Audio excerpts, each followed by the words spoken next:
প্রিয় দিনী ভাই, আমার কথাগুলো কারো কলিজায় লাগতে পারে, বুলেটের মতো গুলি লাগতে পারে, এজন্য কেউ মনে কষ্ট দিবেন না। এটা কোরআন সুন্নাহর আলোকে রমজান মাস উপলক্ষে আমি বলে গেলাম।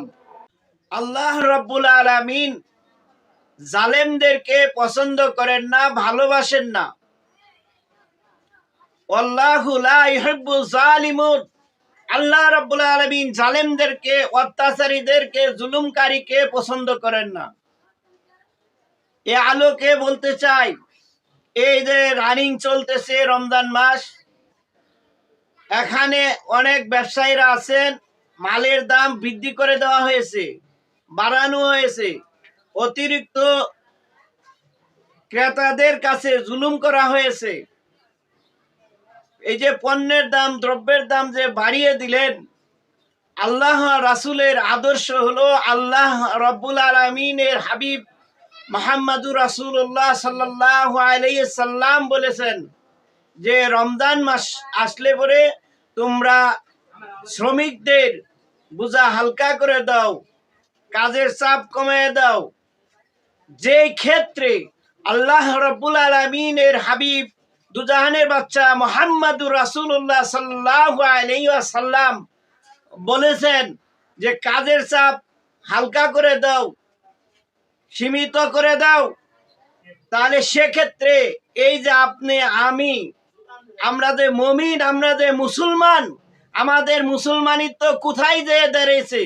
আমরা কেন দ্রব্যের মূল্য বাড়িয়ে দিচ্ছি? কেন জুলুম করতেছি? জুলুম করলে তো আল্লাহ রাব্বুল আলামিন আমাকে আপনাকে পছন্দ করবেন না। আল্লাহ রাব্বুল আলামিন কি বলেছেন? পবিত্র কোরআনে বলেছেন, আল্লাহু লা ইউহিব্বুল জালিমুন।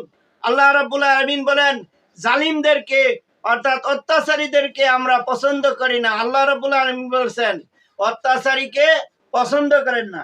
আল্লাহ রাব্বুল আলামিন যাকে পছন্দ করেন না, যাকে ভালোবাসেন না, তার জান্নাতে আপনি আশা করতে পারেন কি করে? আমি কিভাবে আশা করতে পারি? আমাকে তো আল্লাহ রাব্বুল আলামিন যদি পছন্দ না করেন, তাহলে সেক্ষেত্রে জান্নাতের আশা করাটা কি অবান্তর না? অবশ্যই অবান্তর। জান্নাতের আশা করতে হলে অবশ্যই আল্লাহ রাব্বুল আলামিনের নির্দেশ মোতাবেক কাজ করতে হবে, আল্লাহ রাসূলের আদর্শ অনুসরণ করতে হবে। আল্লাহ রাসূলের আদর্শ কি?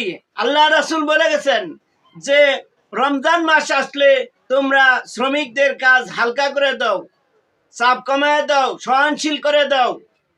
এই যে একটা নীতি নির্ধারণ করে গেছেন, আর আমরা রমজান মাস আসলে সারা বছর যা ব্যবসা করি তার চাইতেও দ্বিগুণ মনে করে যে ব্যবসার একটা সুযোগ পেয়ে গেছি, লটারি পেয়ে গেছি। কেন আমাদের এ পরিবর্তন কেন? টাকা পয়সা কি সারা জীবন থাকবে? আপনার ক্ষমতা, আপনার শক্তি, আপনার ঐশ্বর্য, সম্পদ, আপনার সম্মান চিরদিন থাকবে না, স্থায়ী থাকবে না। আল্লাহ রাব্বুল আলামিনের ভালোবাসা পেতে হলে আমাদেরকে অবশ্যই সংশোধন করতে হবে, জুলুম থেকে সরে আসতে হবে।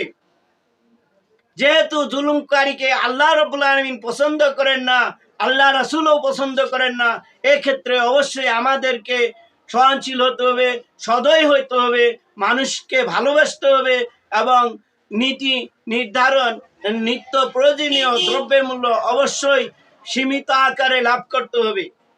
তাই আসুন, অনেকে আছে দুধের দাম, চিনির দাম, নিত্য প্রয়োজনীয় দাম অতিরিক্ত বৃদ্ধি করেছেন। তাই কোরআন সুন্নাহর আলোকে অবশ্যই আমি যদি এ কাজ করে থাকি আমি জালেম, কারণ জালিমকে আল্লাহ রাব্বুল আলামিন ভালোবাসে না। জান্নাত তো দূরের কথা, জান্নাতের গন্ধও পাওয়ার আশা করি না। এজন্য আসুন আমরা সকলে মিলে ভালো হয়ে যাই এবং ইনশাআল্লাহ মুমিন হইতে হলে, মুসলমানিত্ব ঠিক রাখতে হলে, জান্নাতের আশা করতে হলে এবং আল্লাহর ভালোবাসা পেতে হলে অবশ্যই আমাকে এখান থেকে সংশোধন হয়ে, মুসলমান হয়ে, খাঁটি মুমিন হয়ে, মুসলমান হয়ে মৃত্যুবরণ করলে অবশ্যই বিশাল সম্পদ, বিশাল পুরস্কার, অফুরন্ত নেয়ামতের ভান্ডার, জান্নাত অর্জন হবে ইনশাআল্লাহু আজিজ, ইনশাআল্লাহু আজিজ। প্রিয় দিনী ভাই, আমার কথাগুলো কারো কলিজায় লাগতে পারে, বুলেটের মতো গুলি লাগতে পারে, এজন্য কেউ মনে কষ্ট দিবেন না। এটা কোরআন সুন্নাহর আলোকে রমজান মাস উপলক্ষে আমি বলে গেলাম। এটা আমার কথা নয়, আল্লাহ রাব্বুল আলামিনের নির্দেশ মোতাবেক কথাগুলো উল্লেখ করলাম। আল্লাহ রাসূলের আদর্শকে ধরে রাখার জন্য আমি বলে গেলাম। ইনশাআল্লাহ অবশ্যই আপনারা আমল করবেন, আমল করার চেষ্টা করবেন।